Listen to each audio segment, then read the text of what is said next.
Tous les calculs sont faussés. Et nous, en tant que Niger, pays pauvre, on doit faire attention. On doit faire attention. Les Français, apparemment, il leur manque de la géopolitique et de la géostratégie. Sinon, un pays comme la Russie qui fait 31,58 fois la France.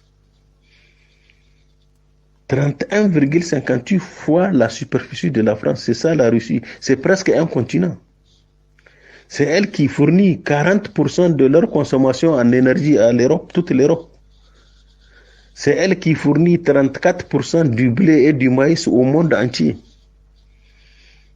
Donc l'embargo contre la Russie, moi je trouve que sur le plan économique, objectivement, c'est un embargo qui est contre-productif.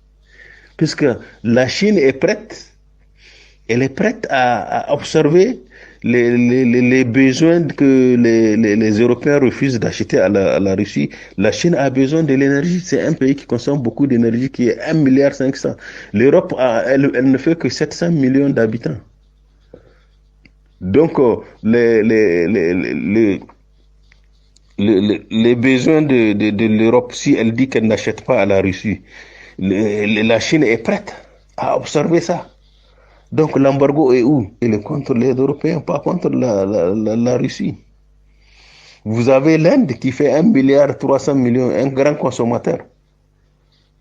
Vous avez la Turquie, vous avez le Pakistan. Tous ces pays-là, ils peuvent acheter des produits à la Chine.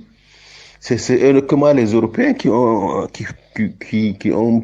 qui font l'embargo contre la Russie. La Russie continue à commercer avec le reste du monde. Donc, vous voyez, la stratégie adoptée par l'OTAN n'est pas bonne. L'OTAN a eu à conduire des guerres sur les bases des mensonges. Vous avez l'Irak, vous avez l'Afghanistan, vous avez le tout proche de nous, la Libye, où ils ont menti sur Kadhafi pour le tuer. Bon, toute cette stratégie-là, les gens ne vont plus accepter le suivre comme ça aveuglement. Donc, il faut qu'on fasse attention, qu'on réfléchisse, qu'on interroge vraiment les grands spécialistes, nos experts. On a des experts en géopolitique, en géostratégie, des experts militaires, des historiens. Tout ça, il faut créer des conditions pour eux. Ils font ça chez eux avant de prendre des décisions. On ne doit pas suivre comme ça parce que la France veut quitter le Mali, venir s'installer chez nous. Non, il faut qu'on fasse attention. Quand la situation va pourrir, la France va se retirer, nous laisser dans une situation difficile. Moi, c'est mon avis par rapport à ça.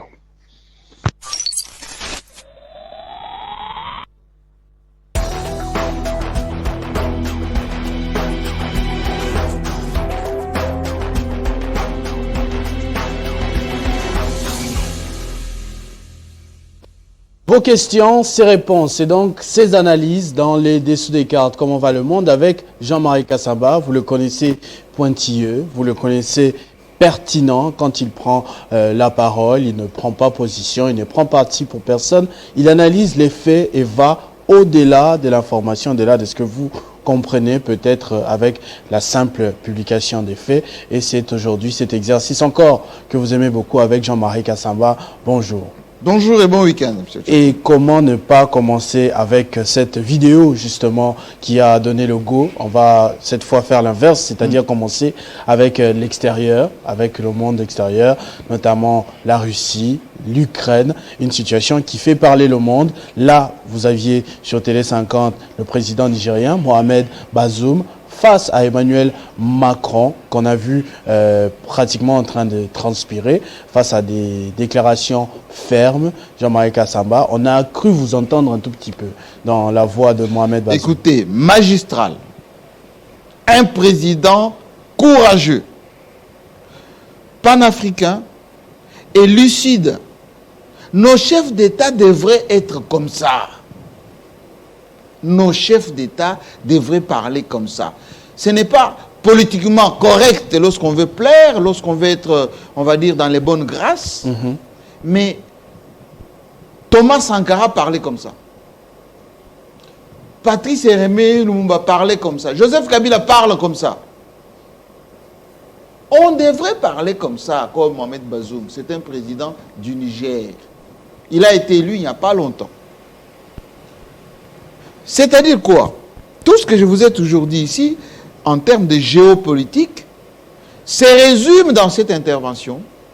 C'est conférence de presse devant la presse internationale et nigérienne, à Niamey. Nicolas Sarkozy, ou plutôt Emmanuel le président Emmanuel Macron, était de passage là-bas, pensant que ça allait se passer comme avec Kaboré. Vous vous rappelez, l'ancien président qui a été défenestré au Burkina Faso, hein, où il a même fait une blague sur la climatisation, en les tapotant comme ça sur l'épaule. Là, le président nigérien dit, crache les 4 vérités d'une manière aussi courageuse, polie, techniquement vérifiable. Et vous avez vu combien il était en difficulté, Emmanuel Macron. Comme souvent quand il va à Moscou, on le met à 6 mètres, 10 Une mètres. très longue table, on le voit. Eh bien, il est souvent en difficulté. À chaque fois qu'il voit Poutine, comme Sarkozy qui a été en difficulté face à Poutine. Nous, Africains, nous devons avoir le courage. J'ai parlé hier avec mon ami Alain Foka, si vous suivez la dernière publication d'Alain Foka, sur la manipulation, la propagande dans la guerre. La dernière publication. J'ai d'ailleurs décidé de diffuser ça sur Télé 50. Il a expliqué qu'on nous ment, qu'on nous raconte des histoires. Nous avons l'obligation de dire la vérité à notre génération. Parce qu'on a notamment forcé certains pays africains à voter contre la Russie pour le droit de l'homme, notamment la RDC. Mais le suivisme, c'est le suivisme. On dit non, si tu ne votes pas, tu vas avoir des représailles, tu vas avoir des soucis. Mais même si tu suis, tu as des soucis. On vient de mettre en examen les enfants de Omar Bongo en France. Mettre en examen, ça veut dire quoi? On a confisqué d'abord les avoirs. En plus, on les a inculpés. Un peu comme ce qu'on a fait pour les Équato-Guinéens. Oui, ou comme Sassou Nguesso. Mais ce sont les gens qui ont tout donné à la France. Tout donné. Omar Bongo, mais le Gabon, c'était un peu l'autre France. Depuis le premier président Ba. Mais aujourd'hui, les enfants de tous ces anciens sont humiliés. Ali Bongo, quand il a fait son AVC, il est parti se faire soigner au Maroc, à Londres. Et aujourd'hui, il est à Libreville, on se moque de lui. Mohamed Bazoum, ici, il n'a dit que la vérité. Ce qui s'est passé, ou ce qui se passe en Ukraine, c'est tout simplement de l'injustice anti-Russie. Si Poutine n'avait pas préparé la Russie, depuis les années 90, lorsque le pauvre Gorbatchev avait livré l'URSS à l'OTAN et au capitalisme, on va dire, de l'Ouest, eh bien, la Russie n'existerait même plus. Quand Poutine arrive, il trouve Boris Yeltsin, vieux, alcoolique. Il l'a mis de côté. Et puis, il a regardé l'état de la Russie. Il a dit non, non, non, non. Si on laisse comme ça, tout va partir à volo. Les accords de Minsk, ça vous dit quelque chose? Eh bien, les Russes sont partis voir les Occidentaux. Vous avez démantelé l'URSS, laissez-nous quand même notre pays. Ils ont dit oui, oui, oui, l'OTAN ne veut pas s'avancer, ne vous inquiétez pas. Au fur et à mesure, on a commencé à installer de l'agression aux portes de Moscou. Vous vous rappelez encore la Tchétchénie? Vous vous rappelez encore la Géorgie? Vous vous rappelez l'Ukraine ici avec ce qu'on a appelé les révolutions là, colorées. Orange, Maïdan, tout ça c'était pour préparer la destruction de la Russie. Parce que la Russie c'est quoi? C'est la grande puissance économique, c'est la grande puissance militaire, c'est la grande puissance scientifique. La Russie maîtrise l'espace. La Russie était le premier pays à avoir envoyé en espace. Parce que là-bas, notamment, il n'y a pas la guerre. Et comme Mohamed Bazoum l'a dit, et comme vous l'aviez aussi fait suivre l'autre fois dans Europe 1, malgré la guerre, l'Europe se sert toujours du gaz russe. Mais il n'y a aucune guerre là où il y a des intérêts des Occidentaux. En espace, là-bas, pendant qu'ils avaient sanctions contre la Russie, sanctions contre la Russie, sanctions. On a envoyé l'équipage. Le pipeline, là, ça passe par l'Ukraine pour aller en Europe. On n'a jamais bombardé les pipelines, on n'a jamais fermé les pipelines. Ça continue d'être livré. Et les Occidentaux payent $1 milliard par jour à la Russie pour payer le gaz et le pétrole. Sans compter les produits pour alimenter l'agriculture. Et ça passe par l'Ukraine. L'Ukraine touche une commission. Bien sûr. Et le comédien là, vous l'avez placé là. Là, il ne dit pas que chaque jour, il y a une partie de l'argent russe qui reste ici, ou plutôt, quand la Russie fait passer son gaz ici, moi je prélève quelque chose, et d'ailleurs, on me livre encore le gaz. On parle de 12 millions de foyers, une affaire comme ça. La Russie livre du gaz à l'Ukraine. La Russie ne pénalise pas la population. La Russie, tout ce qu'elle a fait, c'est nettoyer tout simplement là où on avait installé les armes, les laboratoires, comme a dit la Chine, les bases militaires, les systèmes de missiles. Et on avait même camouflé ça dans les hôpitaux, dans des usines, etc. Et comme la Russie avait infiltré l'Ukraine pendant 5 ans pour toper, identifier tous ces endroits, ils avaient toutes les informations. Et quand ils demandaient aux Occidentaux, arrêtez ce que vous êtes en train de faire là-bas. Ils disaient, non, il faut négocier. Notamment dans les Donbass. Vous savez, les Donbass, c'est cette ceinture. On l'appelle séparatiste et tout. Oui, séparatiste. Pourquoi? Parce que ce sont les Russes qui sont là-bas. Et ces Russes, lorsque les Occidentaux avaient commencé à ceinturer la Russie, et ils ont refusé. Ils ont dit, mais on est le même peuple. Pourquoi vous voulez qu'on soit hostile à la Russie? Ils ont dit non, ils sont autonomes, séparatistes, pro-russes, etc. Non, c'est eux qui ont dit, mais on n'a pas besoin de ça. Et donc, aujourd'hui, la Russie a stabilisé, pour ne pas dire nettoyé.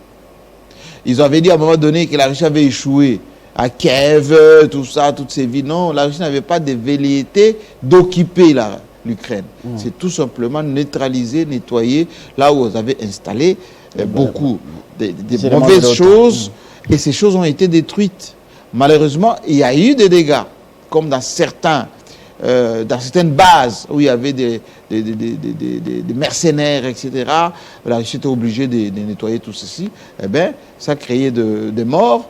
Mais aujourd'hui, la Russie ne va plus permettre que l'Ukraine serve de base arrière à l'OTAN pour déstabiliser. Mais la Crimée, c'est déjà dans la poche. Les Donbass, là, c'est déjà dans la poche.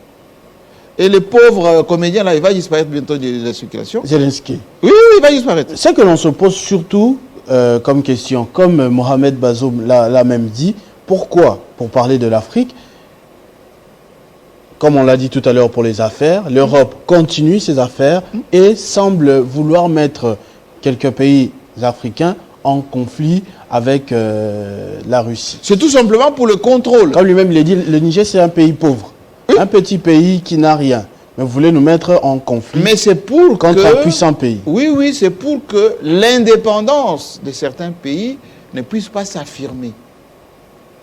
Aussi longtemps que le Mali était avec la France, avec les G5 Sahel et tout ça, il y a eu beaucoup de tueries, il y a eu beaucoup d'instabilité, et l'armée française était là, les pays, les Allemands étaient là, les Norvégiens étaient là, et ils entretenaient ça. Regardez quand la Russie s'est invitée au débat. Aussitôt, on a commencé à calmer la situation. C'est ce qu'ils ne voulaient pas.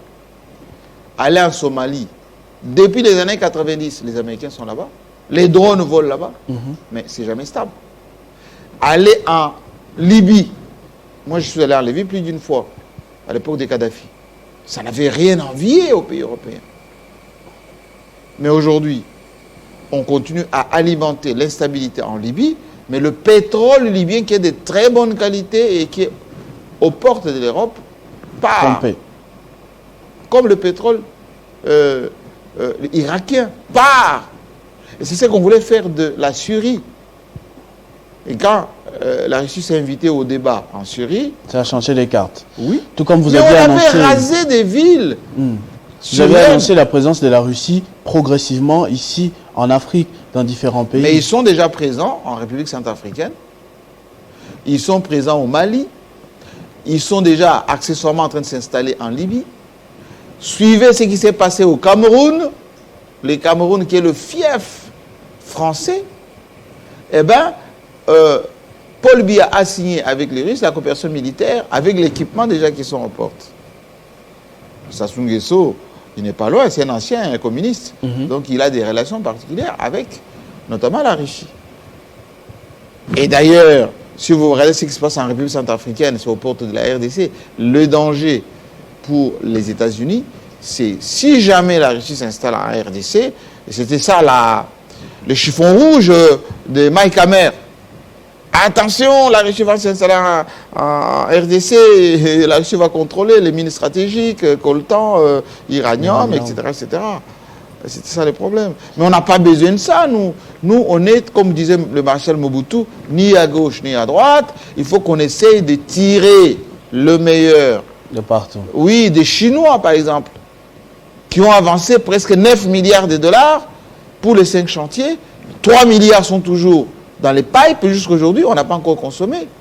Mais les Fonds monétaires et la Banque mondiale nous ont fait la guerre pour qu'on puisse ne pas bénéficier de ces milliards des Chinois. Ils ont attaqué les contrats chinois, ils ont attaqué. Joseph Kabila s'est maintenu, a beaucoup lutté pour avoir les infrastructures que vous avez aujourd'hui.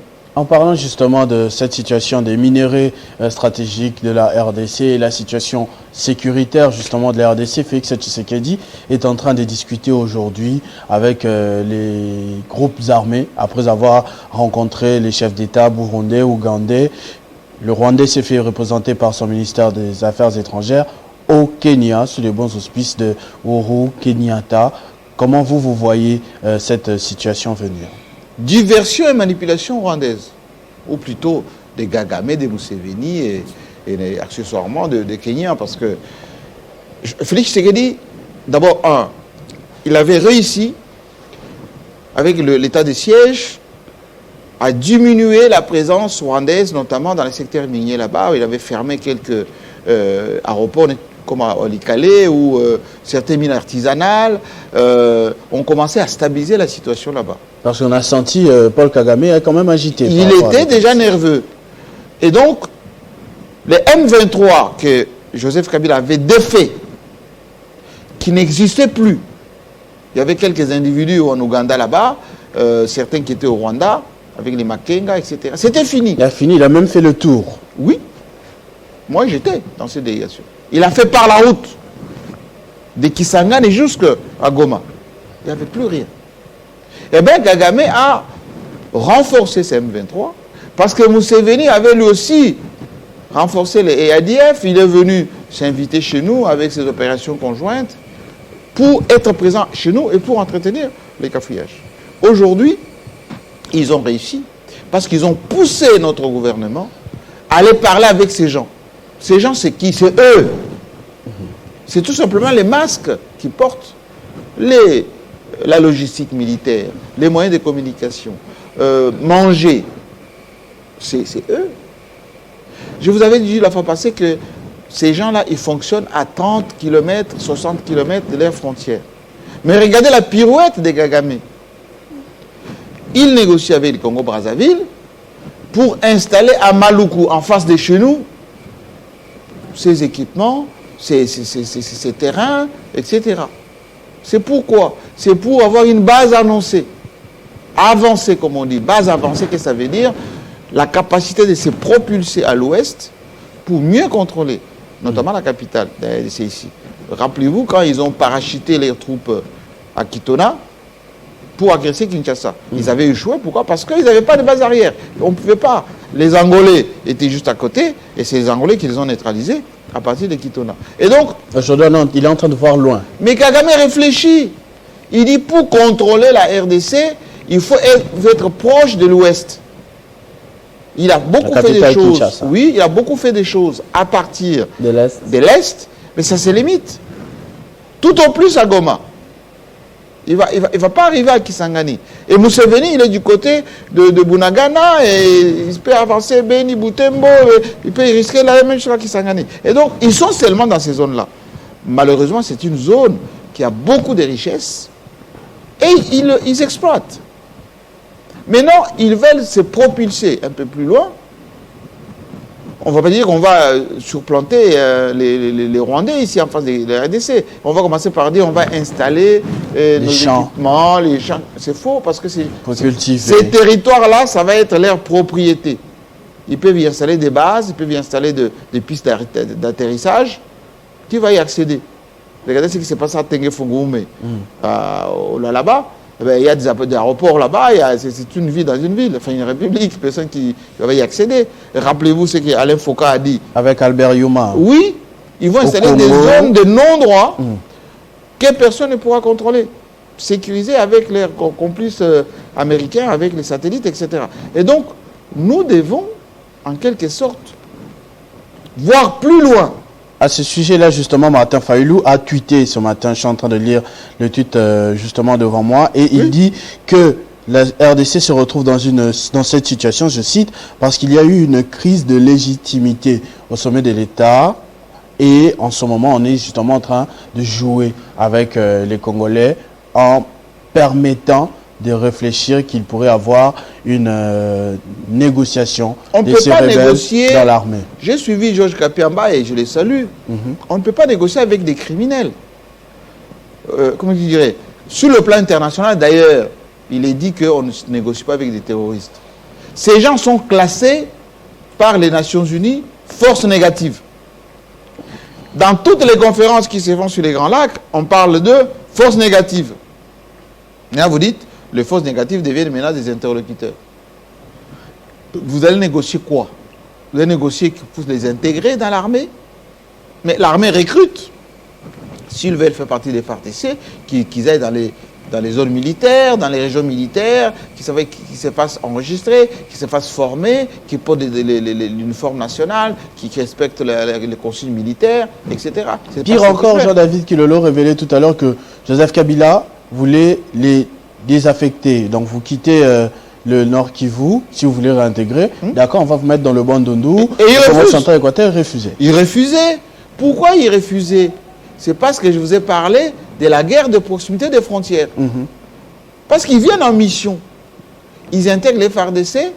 À un moment donné, rappelez-vous, à l'époque des CNDP, les FARDC, les gens qui sont dans les FARDC, qui font défection avec armes et bagages. Oh non, nous sommes des Banyamulenge, nous sommes dans notre coin, on ne se sent pas bien d'aller faire des discriminations. Ils vont se solidariser avec les gens du coin. C'est ce qu'ils veulent. Et Félix Tshisekedi, c'est qu'on ne dit pas suffisamment. Il avait permité, même les commandants qui étaient dans ces zones, il les a fait venir ici à Kinshasa, il les a permis, notamment dans l'autre zone. C'est pour ça que l'état de siège a réussi accessoirement. Et c'est ça qui a mis en difficulté Kagame.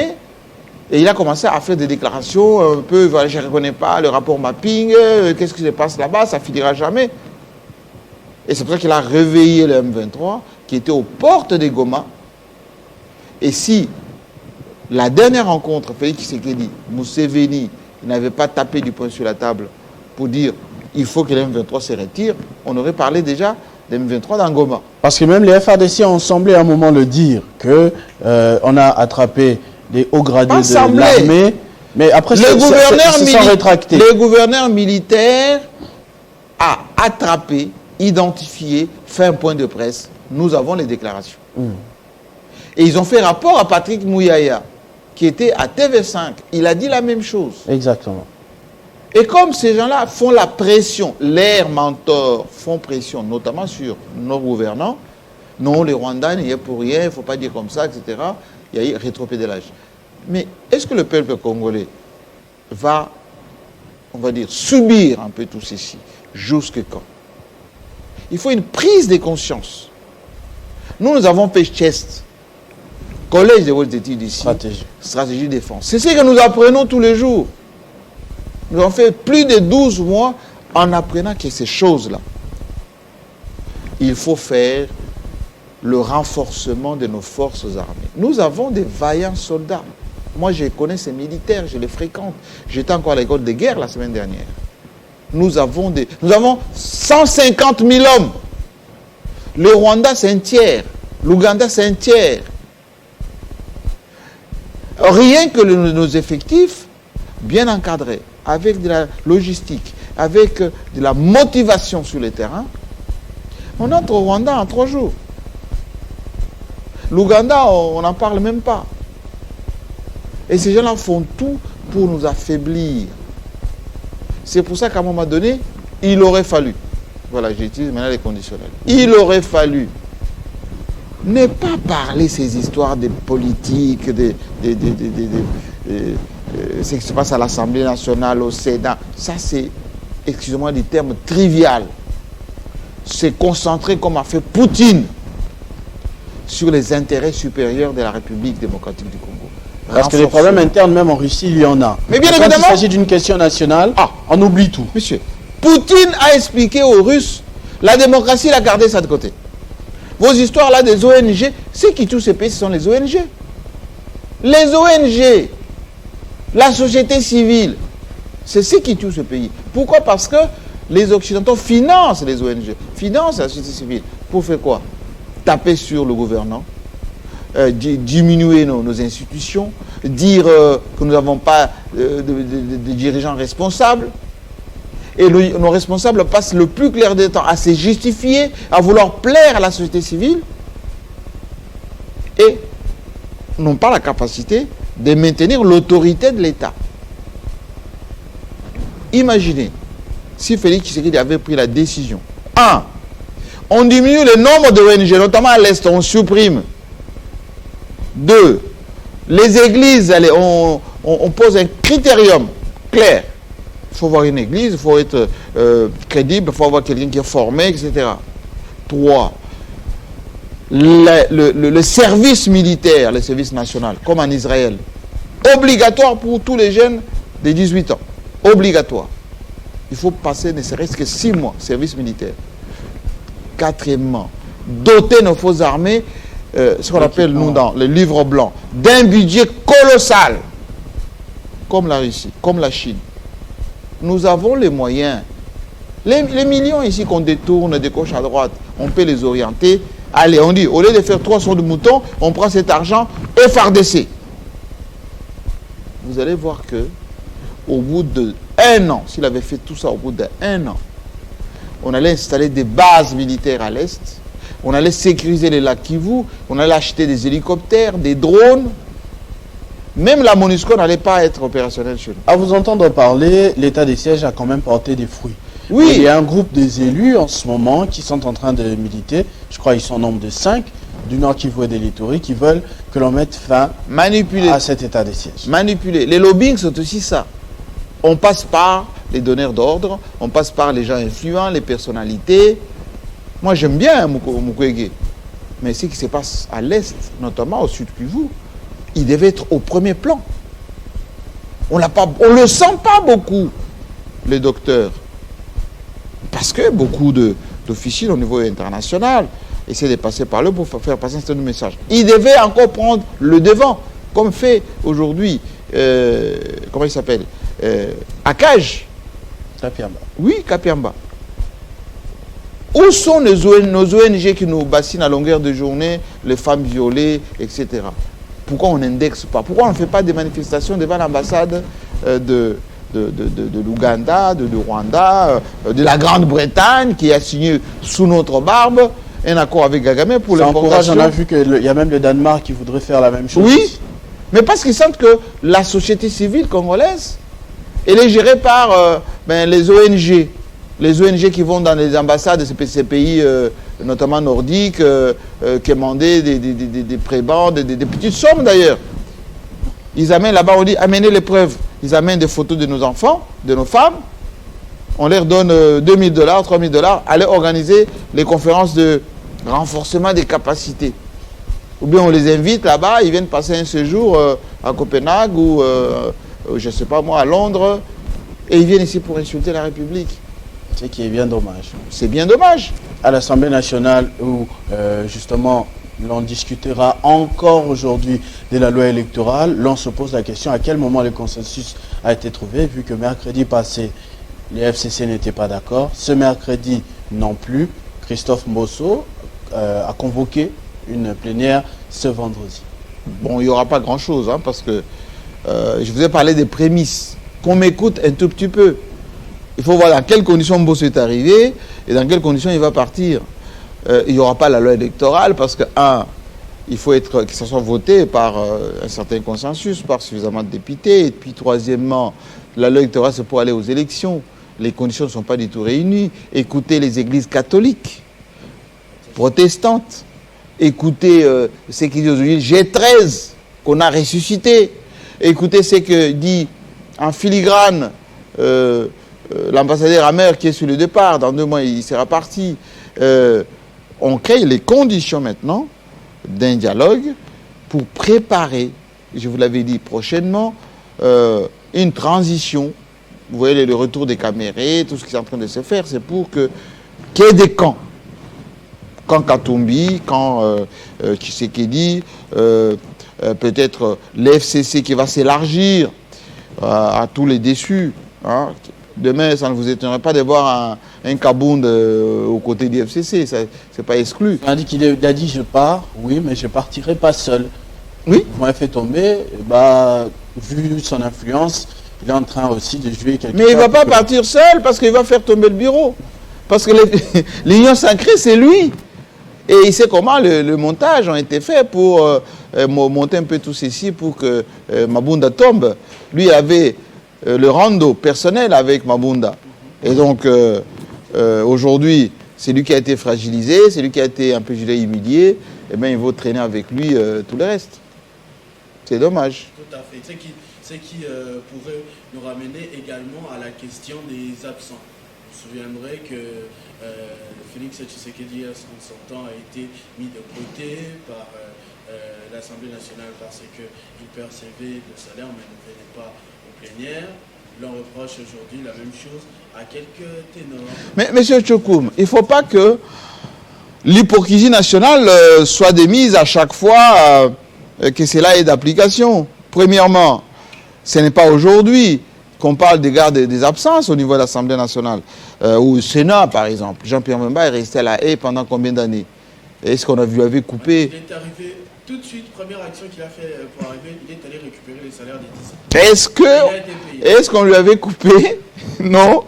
Vous avez parlé de Félix Tshisekedi, il y avait sa tante qui était également dans la même situation. Il y avait plein de députés, les mandatures passées, qui continuaient à aller se faire soigner, qui avaient toujours des arrêts maladie, etc.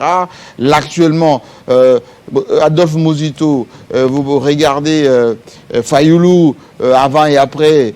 Quel message on lance aux électeurs? Il y a campagne électorale. Vous allez, vous promettez des choses pour cette circonscription. Je vais faire ceci, je dirai c'est là-bas. On vous vote.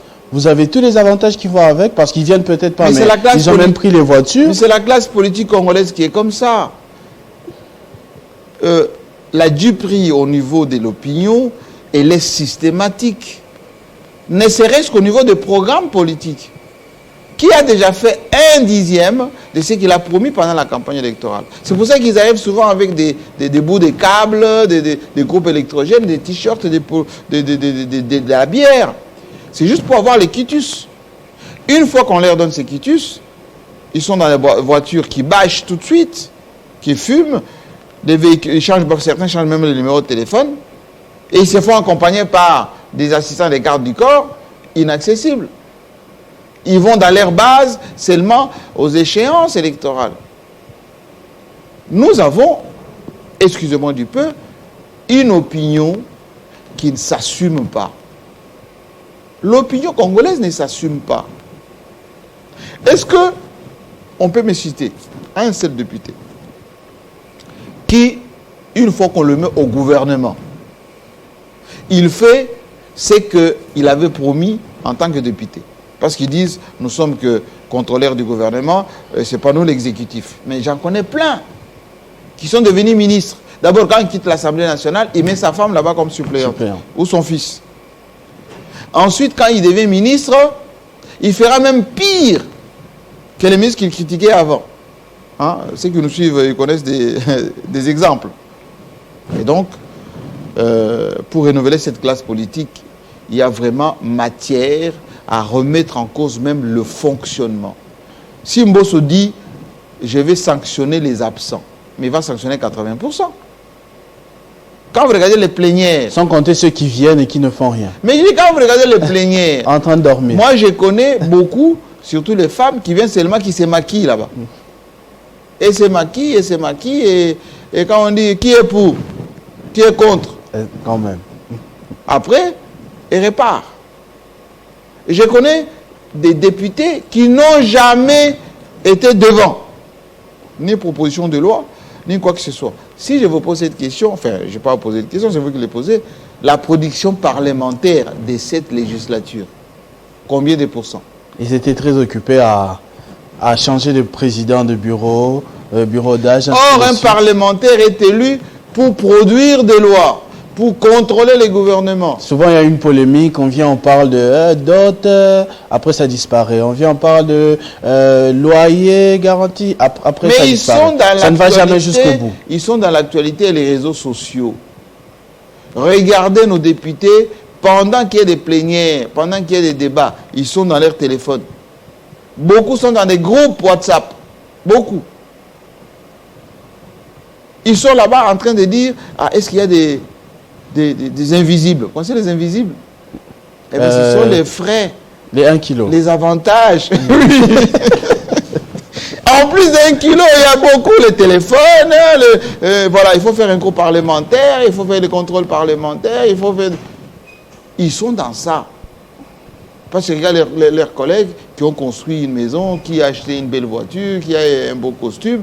Il faut regarder nos amis au début, le type de costume, et au fur et à mesure que le temps passe. Comment ça change? Non. Mais en fait, est-ce que ça ne nous remet pas à cette confidence de Joseph Kabila, d'ailleurs, dans ce point de presse que vous aviez organisé, oui, parmi les tout derniers, en disant qu'il avait échoué sur le plan de l'homme congolais. Il n'a pas pu transformer le Zaïrois en Congolais. Et il avait raison.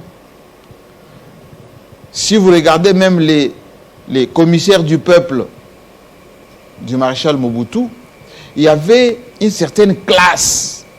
Bon, les gens vont dire que c'était le MPR, parti État. Il y avait une certaine classe. Aujourd'hui, on se bat comme des chiffonniers. Excusez-moi du peu. Bon, vous allez me dire que dans toutes les assemblées, on se bat comme ça. Aujourd'hui, moi, j'ai suivi une vidéo d'une sénatrice. Mais quel français, bon sang! Elle n'a même pas d'assistant parlementaire pour lui préparer les mots. C'est-à-dire qu'on ne se rend pas compte du niveau qu'on a atteint au niveau de la représentation nationale. On ne se rend pas compte de la production parlementaire que nous avons dans notre pays, parce que du Parlement sort la gouvernance. Ils sont autorités budgétaires, c'est qui contrôlent notamment l'exécutif, et c'est qui orientent la politique même diplomatique de notre pays. Regardez, IGF, un service qui dépend du président de la République, mais qui a, on va dire, l'appendice du ministère des Finances, est devenu plus populaire que le contrôle parlementaire. IGF aujourd'hui rassemble la presse, rassemble la société civile, rassemble les leaders d'opinion, rassemble... Et l'IGF fait peur aux députés, aux mandataires, aux ministres, qu'est le parlementaire. Et donc, nos députés, en commençant par le président de l'Assemblée, devraient se poser les bonnes questions. Qu'est-ce qu'on va laisser à la postérité? Quand on va passer dans les couloirs de l'Assemblée nationale, on va voir des têtes. Tel a été président de l'Assemblée nationale. Pendant son exécutif, plutôt sa mandature, qu'est-ce qu'il a laissé? Jusqu'aujourd'hui, on parle de loi Bakajika. Vous connaissez la loi Bakajika? Tout à fait. Eh bien, c'est une loi qui restera. Qu'est-ce qu'on dira de vous? Vous avez laissé quelle loi pour la République? Si c'est... Allez, j'ai laissé la palissade. J'ai laissé... enfin, c'est un peu dommage. Mais nous, société civile, presse, nous sommes là pour alerter. Nous alertons pour qu'il y ait la prise de conscience sur le plan de la gouvernance, sur le plan de la législation, sur le plan de la justice, de sorte que nos compatriotes soient un tout petit peu avertis. Ce qui se passe à l'Est, c'est aussi la faute de nos parlementaires. Les élus de l'Est, certains, étaient dans une dynamique d'économie de la guerre. Mbosso leur avait dit, vous vous rappelez, sortez des groupes armés. Les groupes armés, ils savaient créer la polémique. Oui, mais il disait un peu vrai. Il disait un peu vrai, Mbosso. Et les financiers des groupes armés sont même ici. Mais parce qu'ils étaient dans une culture d'enrichissement. Chaque député pouvait avoir ses mines, ses coins, etc., ses petits qu'il installe pour protéger ses intérêts, etc. Et quand on stabilise, tout ceci va tomber. Pour ne pas se séparer, triste Jean-Marc Samba, cette semaine a aussi été d'une bonne nouvelle. On vous a vu en tant que président de l'UNPC Kinshasa, mais aussi en tant que papa, à l'inauguration d'une nouvelle chaîne de télévision. Enfin, c'est une chaîne de télévision qui existait déjà, Votre Vision, qui a rouvert ses portes cette fois aux normes internationales. Patrick Mouya a été là, beaucoup d'invités des marques notamment, et vous avez aussi annoncé, si on peut parler d'abord de Star TV, vous avez été là, c'est votre fille. Qu'est-ce que ça vous fait de voir? Beaucoup d'émotions parce que, vous savez, quand on lutte dans la vie, il y a un moment donné, on veut aussi apprendre à sa progéniture des valeurs de travail, des valeurs de réussite. Ma fille est née et grandie en France. Elle n'avait pas la propension de venir en Afrique. Quand moi j'ai quitté la France pour venir ici, elle était malheureuse. Et dit non, papa, pourquoi tu vas là-bas? Parce que c'est l'instabilité, etc. Et quand j'ai réussi à la convaincre de venir, et là il y a sa société en France, une agence en communication, de venir passer du temps ici et là-bas, et de s'occuper de cette chaîne de télévision, et l'accepter, moi ça me fait énormément plaisir. Et ça démontre que ce que nous disons, ça a des continuités. Vous savez, j'ai eu des relations particulières avec Claude Chirac, la fille de l'ancien président Chirac, paix à son âme, et même avec mon ami de 30 ans, qui est à Kinshasa en ce moment, Claudia Sassou. Ils aident leur papa. Claude aidait Chirac, et Claudia aide son père en matière de communication. Et ma fille, elle a appris tout ceci. Et j'espère que ça va connaître les succès, parce que la culture, c'est une grande richesse de notre pays. Nous sommes le bastion de la culture. Mais regardez, M. Chokom, sur ce fauteuil, combien d'artistes je n'ai pas reçus qui terminent leur carrière d'une manière pitoyable. Il y a encore quelques minutes, on était en train de parler des gens qui réclament les 750 000 de la maison de Papa Wemba. Oui. Comment vous allez réclamer ça? C'est une honte. C'est une honte. Papa Wemba, c'est un patrimoine national. On les réduit à ça. On devrait, ne serait-ce que, allez, comme Gustave Flaubert, comme des grands artistes internationaux qui sont partis, comme Elvis Presley, comme McCartney, le Hallyday national, comme Johnny Hallyday. C'est nous qui devons honorer Papa Wemba avec un musée, avec sa culture. Pourquoi vous allez réclamer, excusez-moi du terme, les pauvres sous que la RDC a dépensé pour racheter cette maison, qui doit encore être modernisée, qui doit encore être équipée, que les gens qui ont les habits de Papa Wemba, tous les effets de Papa Wemba ramènent, qu'on rachète, qui ramènent, pour pérenniser la mémoire. Pourquoi vous allez vous disputer, chercher à gagner? On va faire dans pas longtemps le grand concert avec Amadou Diaby. Et notamment, c'était aussi l'autre grande nouvelle. J'ai accepté l'équipe de communication, toute la communication, faire ce travail, parce que j'estime que la nouvelle génération, qui n'est plus nouvelle d'ailleurs, des années 90, les JB, les Wera, les Makaba, etc., doivent en quelque sorte se réconcilier pour booster, ne serait-ce que les Ferré, les Fali, les Ninosbi, etc. Montrer que on ne peut pas avoir toujours un pays de division. Allez en Côte d'Ivoire, les coupés décalés, c'est arrivé avec les Atalakou. Ce sont les jeunes Congolais qui partaient pour l'Europe, qui se sont installés là-bas en Côte d'Ivoire. Ils répétaient au quartier là-bas et tout ça. Et les Ivoiriens ont dit, ah mais c'est très bien ça. Le coupé décalé est né comme ça. Et aujourd'hui, ils se bombent le torse, ils disent, si tu passes pas par la Côte d'Ivoire, c'est que tu fais pas la musique en Afrique. J'ai dit, c'est faux. Les jeunes hommes qui est mort avec la moto. Arafat, c'est nous qui avons lancé Arafat. Son idole, c'était même Bill Clinton. Mais j'ai dit, c'est nous qui avons lancé tout ça. Les Frédéric Mewé, les Soumbil, les Magic System avec les petits ici à Salfo. Ils nous ont déjà fait honneur ici à J'ai dit, c'est nous.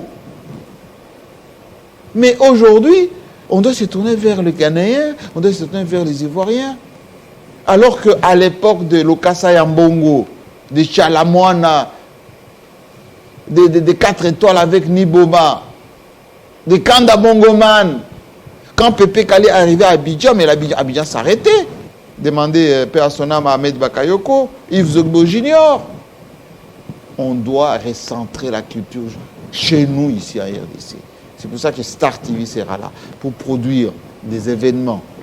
Même sur le plan religieux. Citez-moi un seul producteur. Ça n'existe pas. Aujourd'hui, même l'Internet, les vues, tout ce qui se passe sur YouTube, il n'y a aucune industrie. Hein, on parle de Imco avec Ado Salemba, avec les mangas. Mais tout ceci, c'est un peu aléatoire. Il faut, comme j'avais dit à Blaise Boula, ici même, que nos artistes, les Kofi, le Wera, etc., travaillent le plus sérieusement possible. Et nous sommes là sur le plan médiatique pour les accompagner. Et Star TV est venu pour ça, justement. La chaîne 100% culture. Et je remercie le ministre Mouyaye qui était venu. Je remercie tous les artistes qui ne font qu'appeler pour encourager. Donc je suis vraiment... Je suis un papa comblé. Ça, c'est une très bonne chose. Voilà. La chaîne des stars, la chaîne que pratiquement on attendait, la chaîne qui va booster ce secteur de la culture, qui va entrer. Il y aura dans beaucoup l'histoire. d'événements maintenant. On va faire les concerts religieux, les concerts, on va dire, mondains, si vous appelez ça mondains. On va faire les conférences, les interviews des personnalités comme vous, la jeunesse montante, etc. Parce qu'elle est un peu smart, hein, ma fille, elle a la forme moderne, mais je vais la ramener à la culture de notre pays. On va parler de ce qui se passe avec Terre Virène, le retour de nos œuvres d'art. Oui, oui, tout à fait. Regardez à Mongaliem là-bas. Hein? On ne sait pas conserver. Il y a 35 000 œuvres en danger. Mais il y a des partenariats à faire. C'est ça, Star TV. On va faire des reportages là-dessus pour alerter. On va secouer les ministres de la Culture. Ça, c'est une très bonne chose. Il y aura vraiment du sport. Merci beaucoup, Jean-Marie Kassamba, pour cette intervention. Merci pour tout ce que vous faites, autant pour la communication, autant pour la culture, autant pour la politique congolaise. L'éveil de conscience, on espère que l'on se souviendra de vous, que l'on parlera de vous. Nous avons l'obligation, M. Tchokoum, comme Alain Foucault a dit, de marquer notre époque. On ne dira pas qu'on n'était pas informé, qu'on n'était pas au courant. On le dit, on le rappelle. Un pays n'existe que quand le leadership s'affirme. Si on ne s'affirme pas, on va nous marcher dessus par de petits pays comme le Rwanda. On va nous marcher dessus. Et vous allez voir les grandes puissances, entre guillemets, ils vont utiliser ces gens-là pour nous marcher dessus. Et nous devons alerter comme Lumumba l'a fait, comme Moussé l'a fait, comme Jikaka le fait, et comme Étienne Tshisekedi le faisait. Moi, j'ai été avec Étienne Tshisekedi, c'est Fabius. Et Étienne Tshisekedi a dit à Fabius, je n'ai pas besoin de votre argent, de votre armée, je veux que vous enlevez les soutiens chez Marshal Mobutu, chez M. Mobutu, il appelait comme ça. Nous allons nous occuper du reste. Il a répété la même chose durant la francophonie ici, quand Hollande était venu. Hollande l'a reçu à l'ambassade de France ici, les gens qui étaient là peuvent vous le dire. Il a répété la même chose. Pas besoin d'argent. Je n'ai pas besoin d'argent, j'ai besoin que notre pays retrouve sa dignité. Et nous avons besoin d'unité. Merci beaucoup, Jean-Marie Kassamba, pour tout cela et merci à vous On sait que vous aimez beaucoup cette virgule, cette partie très importante de la tranche matinale, les dessous des cartes. Vous savez comment se porte le monde.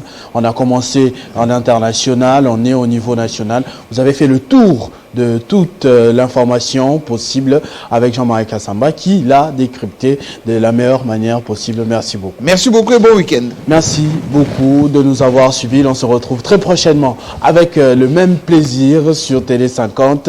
Vivez heureux, vivez 100 ans, mesdames et messieurs.